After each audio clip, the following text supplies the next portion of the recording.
দিয়া আমার নাম তো শান্তি, জীবনে ছিল ভীষণ অশান্তি। তো জায়গা বাড়ির ঠিকানা পালানপুর, পূর্ব শ্রীরামপুর গ্রাম, মহিষাদল থেকে খুব কাছে। আমার বাপের বাড়ির বিজলি টাইপে, পূর্ব শ্রীরামপুরে সবাই বিজলি বংশকে চিনে। আর জীবন ছিল অশান্তিতে পরিপূর্ণ। ছোটবেলায় নাম ছিল সুধাময়ী।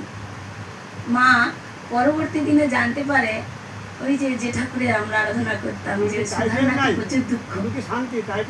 সুধা, সুধা নাম ছিল আমার, ভীষণ দুঃখ ছিল। জানতে পারলো সুধা নামে বেশি দুঃখ, তাই উনি চেঞ্জ করার জন্য চেষ্টা করলেন। কি করে চেঞ্জ করব? এখনকার দিনের আধার কার্ডের মতো আধার কার্ড নেই, তখনকার পাড়ায় রেশন কার্ড ছিল। হঠাৎ করে মা দেখতে পেল আমার মা যে টালিভাটায় কাজ করে, সেই টালিভাটার যে মালিকের বউ, তার নাম শান্তি। আমার মা বলে, কাকিমা তোমার নামেই আমার মেয়ের নাম রেখে দেই, তাহলে অন্তত দুঃখটা কমবে। আমার নাম কবে শান্তি করে দিচ্ছে রেশন কার্ডে, কিন্তু স্কুলের সার্টিফিকেট আমি সুধাময়ী আছে। ছোট থেকে সুধাময়ী ফার্স্ট হতাম। তো যখন আমি 4 পাস করে 5-এ আসি, স্যার বলছে তোমার রেশন কার্ডে শান্তি আর এমনিতে সুধাময়ী কি করে হবে, আর রেশন কার্ড তো চেঞ্জ করা যাবে না। তখন আমাদের স্কুলের যে হেড স্যার নিরঞ্জন বেড়া, প্রায় সবাই চিনে, ওই বাবা তো চিনে নিরঞ্জন বেড়া, ওই স্যার নিজে বিলেট দিয়ে চেঁচি আমার নামটাকে সুধাময়ীকে কেটে শান্তি করে দিলেন, হয়ে গেলাম শান্তি।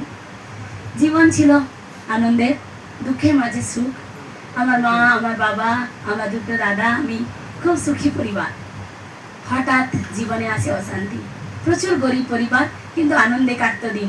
মহিষাদলে আসতাম, হেঁটে হেঁটে যেতাম, একটা জিলাপি প্যাকেট নিয়ে সবাই খেতে খেতে যেতাম। অত গাড়ি ভাড়া কোথায় পাবো? কিন্তু প্রচুর আনন্দ ছিল। সেই আনন্দ আর দেখতে পারলো না দুষ্ট আত্মা। হঠাৎ আমার মা ভীষণভাবে মাথার যন্ত্রণা রোগে ভুগতে হলো। কত ডাক্তার দেখালো, ভালো হয়নি। টেনশন করতো, প্রচুর চিন্তা করতো। হঠাৎ আমার ছোট ভাই অ্যাক্সিডেন্ট করলো, তার বগলের মাংস কেটে বেরিয়ে গেল। ছোট ছিল, সেখান থেকে উদ্ধার পাওয়ার রাস্তা পাইনি।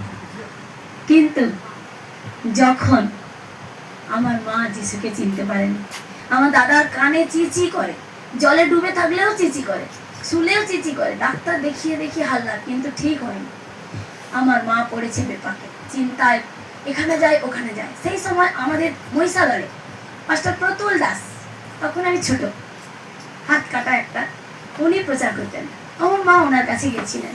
উনি বলেছেন যে সমস্ত ছবি নাকি দিয়াবল, আরো সব আরাধনা করা তোমার পাপ হয়েছে। আমার মা সব কিছু গুড়িয়ে গাড়িয়ে খালের জলে ফেলে দিয়েছে। ফেলে দিয়ে বলছে, মা এরা শয়তান,